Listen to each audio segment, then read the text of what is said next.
Hey everybody, this is Josh Cook, aka Seizures Palace, and today we're about to go over Song of Week number 29, named Estra the Orc. Like Orc Estra, right? If you were Sir Duke, you'd be Orc Estra, and orchestra, right? So this is something that I wanted to get into originally from an orchestral point of view, hence the name, and then it kind of went over more to a hip-hop sort of sound. So it's kind of orchestral hip-hop. It's got some leads, it's got some strings, it's got some other stuff. Some of my walkthrough videos have been really long recently, and based on one of my piano students giving me the awesome recommendation of trying to shorten these up a bit, hopefully you guys might appreciate them more that way. I'm going to do more... What did I come up with? So there was walkthroughs and there was, we'll call it like a recap kind of thing. So I'm not walking you through the process of me actually writing the song like I have at times, but rather I'm going to be focused on just sort of giving you an outline. We'll call it a compositional outline, right? So these are the things that I had done yesterday when I composed this track, and you didn't have to watch the 2 hours that it took for me to make this song. So up at the top, I have my sidechain channel, same as usual, little short blips for lots of control on my sidechain, and that's using operator. The drums are much more hip-hop-ish than usual. Excuse me. They sound like this. And I do have a drum bus over here with a decapitator set to drum fattener 1, solid EQ to get rid of a little bit of mud, solid bus compression up about 10 decibels of gain reduction. I can show you the settings on that. So we have a slow attack, auto release, but I don't always like going auto. It just worked well on this track. Hardcore ratio up to 10:1, and then about 10 decibels of gain reduction. So really just focusing on a nice compressed sound that has the transients coming through. It's also a bit saturated as well too. Got to hear a little preview of what the whole thing sounds like together there. Excuse me, just getting over a cold. Alright, so anything else worth mentioning about the drums? I have 3 bass drums. I have this bass drum top, bass drum thump, and a boomer that comes in every once in a while. That sort of idea. For the snare slash clap group, I put on a pretty strict limiter. No, I didn't. I used the glue compressor. Actually, it wasn't that strict at all. I just took off about 4 decibels of gain reduction, threw on a little bit of reverb with my audio effect rack. We have a rim shot and a clap put it together. There's also a nice little crisp clap to go with the lower clap. There's this hi-hat, and I actually just had the idea of side-chaining that hi-hat. Oh, come on. Ableton is crazy sometimes when you try to drop something somewhere. All right, that's way too much, right? So I would go with like a low ratio. So I'm just trying to get the hi-hat to pump a little bit with the rest of everything that's being side-chained. Kick her down a notch. All right. So right now the drums are soloed. We have a sub bass paired with a bass. And that's massive. I'm not going to go through the presets necessarily, but you can hear a lot of the low end is swept out. It's meant to complement the sub. This was interesting. I found a bunch of Surdo, however you pronounce it, samples. And one of the first things I did was just kind of play around with them, record them. And I got this sort of sound by throwing in an auto filter and sidechaining it to the bass drum, sweeping out a lot of the low end really strictly, a little bit of a boost in the mid, yeah, I guess it'd be mids. Some sidechain compression. That's about it. You might notice that the track delay is on for this track. That was for the strings. So I delayed them by about 58 milliseconds forward. So the rest of the song is delayed 58 milliseconds backwards. And all the string sounds, even when I played them perfectly in time, they have a slow attack. So they felt late. So rather than just move the MIDI data, I just tried using the track delay, and that worked really well on this particular track. Now all my MIDI data still looks like it lines up, but things just sound right in the end. So I don't get this weird alignment of my MIDI data. Right, so there was that. Let's go back through again. Drum. drums, sub, bass, and this audio here. I just put this in. It's a sweet.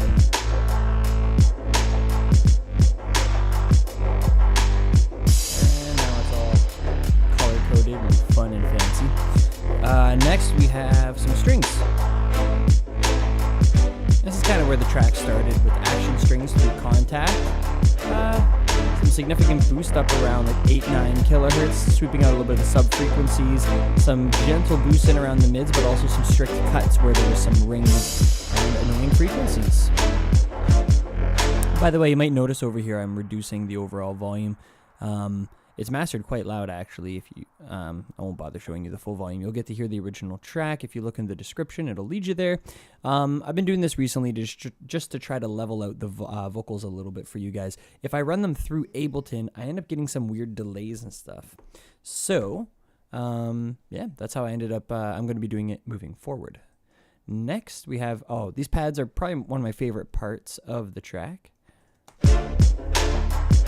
Of course, I'm in a spot where the pads aren't happening. Here we go. Let's listen to those individually.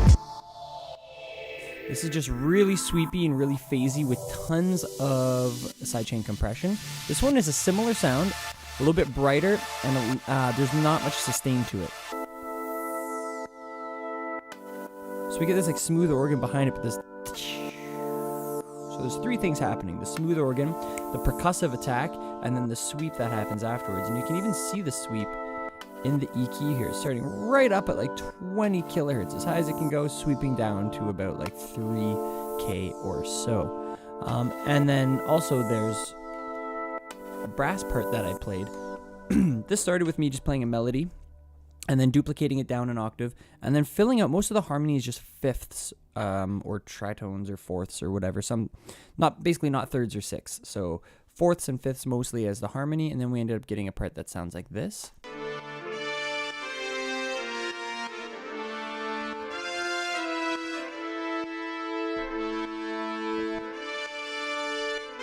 And this I did limit. I'm 100% sure of it. So there it is. There's the limiter. It's pretty cranked. There were some notes that, like, I took the volume automation, rather the velocity information.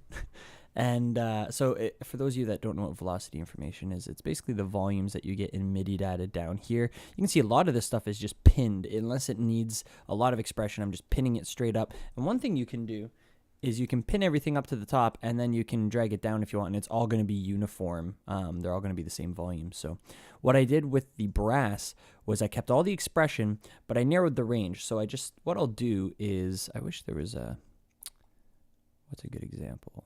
Is everything pinned? Here we go. This should be pinned, and I'm going to do that in a minute. So what you can do is you can take like a square. Oh, it's over here. You can take a square and just kind of, or rectangle in this case, and trim some off the top, and then take it down a bit. And you can do the same thing from the bottom. Just take the lowest ones and bring them up a bit. You still have your dynamics, but you've narrowed that dynamic range, which works really well. Of course, this is a bass part, so I think for the most part, I'm going to want the velocity. I keep using that word pinned, but I'm going to want it pinned for most of it. By pinned, I just mean like cranked all the way up. And then we better make sure that the sub is doing the same thing. It's not. Now there's limiting and other stuff to make sure that the velocity is pretty uniform, but at the end of the day, it's safe to make sure that your velocity information isn't going to be trying to counteract what the limiter and the other processes are doing. Those are all the parts individually. I'm just going to show you some highlights of how they sounded together. So for the intro, we had straight up strings, and then in comes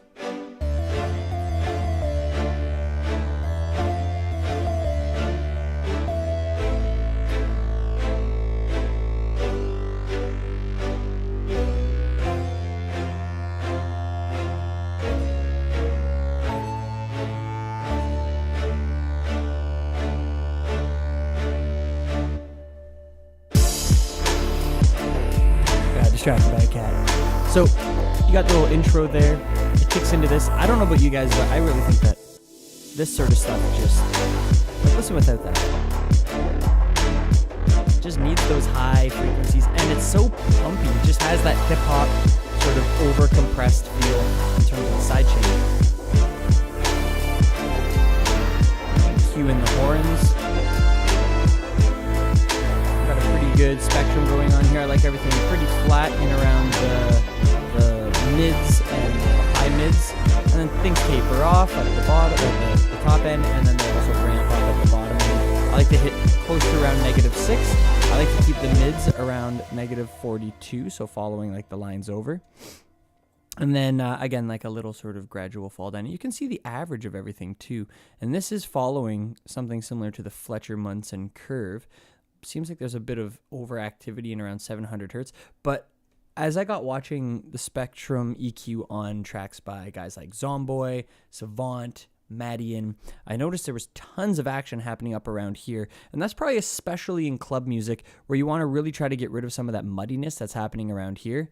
Like if you listen to, I often reference Savant, and I'll listen to the sub frequencies using a filter, and I'll slowly open up more and more of the high frequencies, and I'll get up to about 400 or 500 hertz, and I'm still not hearing much outside of the sub, the kick, and maybe a bit of bass.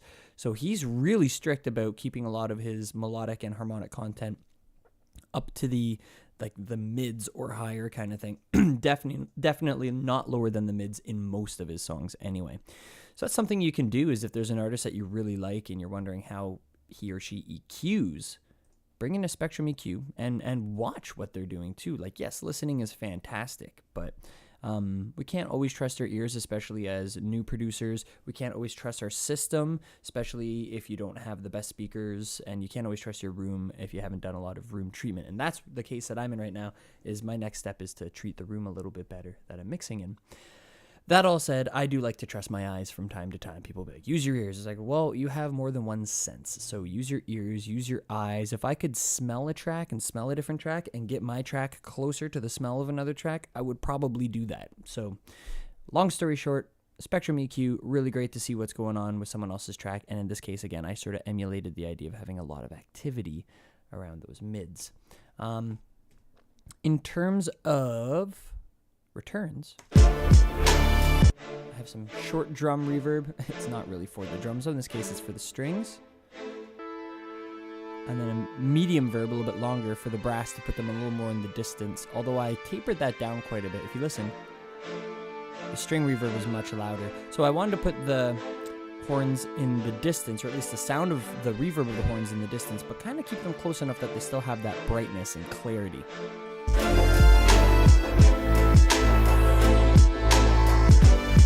If I was to watch your speakers, watch your headphones, I'm going to normalize the volume of this track. It's going to get a bit louder. If I was to play it regular, I want you to watch my RMS and peak volume levels over here. I'm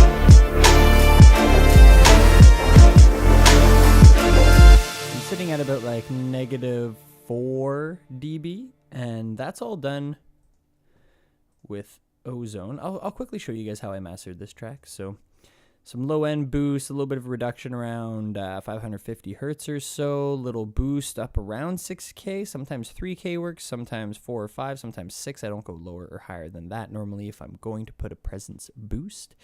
7, a little bit of shelf got brought up here just to clear up the track a bit. Normally what I'll do is for the multi-band compression, I'll tickle the sub a bit. Depending on what's going on with the mids, I normally compress a little bit more here because there's more attack happening up here. Listen to that snap of the snare.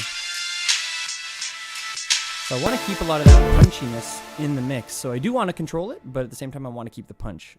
So a little bit of compression on the low mids, not much at all. I'm going to bring this volume back down so you guys can still hear me well. And then, like I said, a little bit more reduction. In fact, I didn't actually touch either of these very much. And then on the high end, I'm just trying to catch those snare pops a little bit. In terms of imaging, I always try to keep my sub content right in the middle. I'll let it go a little thicker than this if it naturally wants to, but because I don't like having the straight, super thin line like this. Just having watched a lot of other guys and what they're doing, there's like even Savant, like I mentioned his name before, he's got like I wish I could show you with my hands, but it's like probably about like that thick kind of thing going on in the sub content. So I don't mind if it gets a little bit thick as long as it's not out of control. The low mids had a lot more width than the high mids did, and I thought it would have been the other way around on this track, but it wasn't. So tons of panning going on with those low mids. I barely brought it up, just enough to kind of like really fill out what's going on here.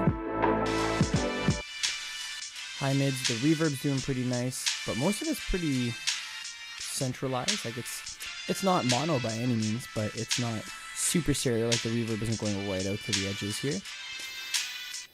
And then with the high content, you can see the hi-hats are panned pretty wide. They're spitting off on diagonals here. So that's kind of what's going on with the width, and you can see that it kind of ramps up a little bit, so it gets a bit wider with the highs. And then with exciters, I just kind of go by feel. I use triode, I guess that's how you pronounce it. And what I'll do is, like if I just solo one band, you can hear the crackle there, right? So the question is, when does a little bit of that crackle start to kick in? I don't really like much of the crackle. I just use this for warmth. And then in this band, I'll use it for clarity. And then in this band, I'll just try to get a little bit of sizzle up on top of this. So this was just feeling it out individually. I would solo them, mess around with them, get them where I think they should be basically sitting, and then I'll play it all together and then just kind of adjust them a little bit from there to blend them all together. I've been doing something weird with my maximizer and limiter. Don't necessarily follow this. I'm experimenting with it. But I almost always put a maximizer followed by the vintage limiter. The maximizer I set to IRC4. Why? Well, I've heard it's good for dance music. It's set to modern. My sound right now is pretty modern. And IRC4, from what I understand, is their most updated algorithm, and it's supposed to be pretty good. So I set my threshold, rather the ceiling down to negative 0.1, the threshold down to negative 4, and unless it just sounds like garbage, I'll just leave it there. That's just kind of like some basic maximizing to get some more volume out of the track. And then sometimes I'll do some transient emphasis, and I didn't in this track. The vintage limiter I'll also put down to negative 0.1. Ooh, I forgot to switch it to modern. I normally do that. Maybe it doesn't need it. Let's check it out.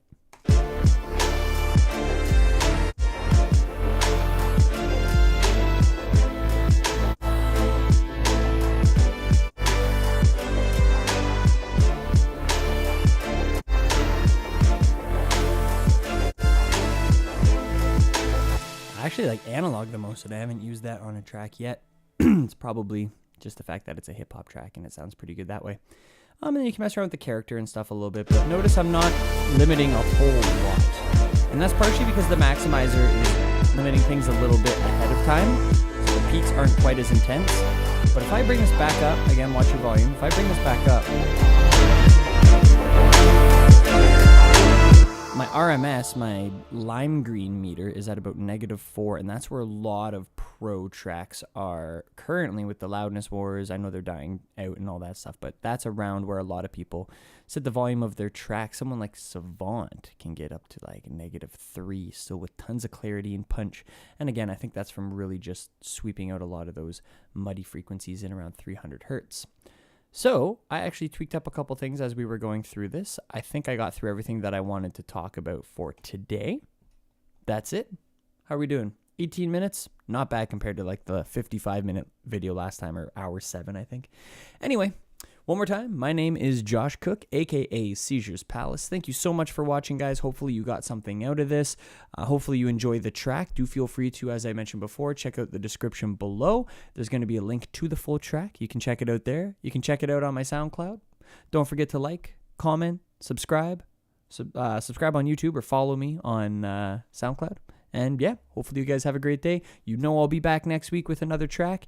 And I think I have something in mind. I'll give you guys a little preview now. It has to do with the website that I'm working on, remixmyband.com. And now we're doing a YouTube series where it's just like little, basically walkthroughs of different areas of the site. So people that are new to the site can familiarize themselves with the workflow, or the flow of the site, we'll say. So we got one of those down. We're about to do another one soon, and it needs an intro song. Well, who better to do it than one of the co-founders, right? I don't have to pay myself. That's always good. All right. Anyway, I'll see you guys next week. Peace.